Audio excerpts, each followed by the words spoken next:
हिकु पोढ़ो दर्जी पंहिंजे कम में मशगूल हो त संदसि नंढो पुट दुकान में दाख़िल थियो ऐं ख़ुशीअ मां पुरजोश आवाज़ में चवण लॻो, बाबा बाबा, अॼु मूं पंहिंजे स्कूल जे इम्तिहान में सॼे क्लास में पहिरियों नंबर हासिल कयो आहे। पीउ ॾाढो ख़ुशि थियो ऐं पुट जे मथे ते हथु घुमाईंदे खेसि मुबारकूं ॾिनियूं।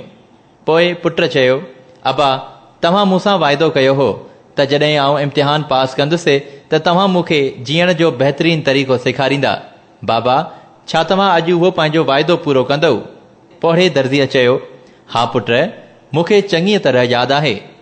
मां कमु पूरो करे वठां त तोखे कुझु अकुलमंदीअ ऐं नसीहत भरियूं ॻाल्हियूं ॿुधायां थो। तूं ईअं करे मूंखे कैंची त खणी ॾे। पुट कैंची पीउ खे खणी ॾिनी।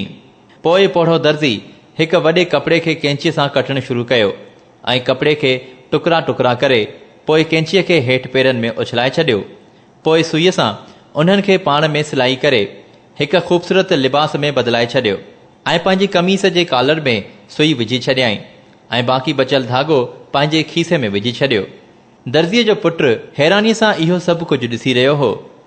संदसि दर्ज़ी पीउ मुस्कुराईंदे चयो, पुट ॿुध, इहो वॾो कपिड़ो हिकु ख़ानदान वांगुरु हो जंहिंखे कैंचीअ नंढड़नि नंढड़नि टुकड़नि में विरहाए छॾियो।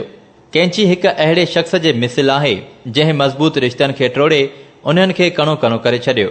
सुईअ जो मिसाल उन शख़्स वांगुरु आहे जेको उन्हनि रिश्तनि खे ॿीहर ॻंढे थो ऐं धागे जो मिसाल हिकु मददगार जो आहे जेको सुईअ में न हुअण जी सूरत में सिलाई न पए करे सघी। हाणे पुट, तव्हां खे इहा नसीहत सॼी ज़िंदगी यादि रखणी आहे। जेकी बज़ाहिर मोतबर ऐं वॾा माण्हू आहिनि पर उहे रिश्तनि में फिकतूं विझी खेनि विरहाए छॾींदा आहिनि। उन्हनि जी जाइ कैंचीअ वांगुरु हमेशा बूटनि में आहे। सुईअ जो मिसाल उन माण्हुनि वांगुरु आहे जेको हमेशा उन्हनि टुटल रिश्तनि खे ॻंढींदा आहिनि। तोड़े जो उन्हनि जी मुआशी हैसियत घटि ई हुजे, उन्हनि खे लख इज़तूं ऐं जीअ में जायूं ॾिजनि। धागे जो मिसाल हिकु मददगार जो आहे। जेकॾहिं सुईअ सां गॾु धागो न हूंदो त सुई उन्हनि खे ॻंढे न सघे हा। इन लाइ जॾहिं बि कंहिं कम जो इरादो करियो त पाण सां गॾु कुझु मुख़लिस दोस्त ज़रूरु गॾु खणो।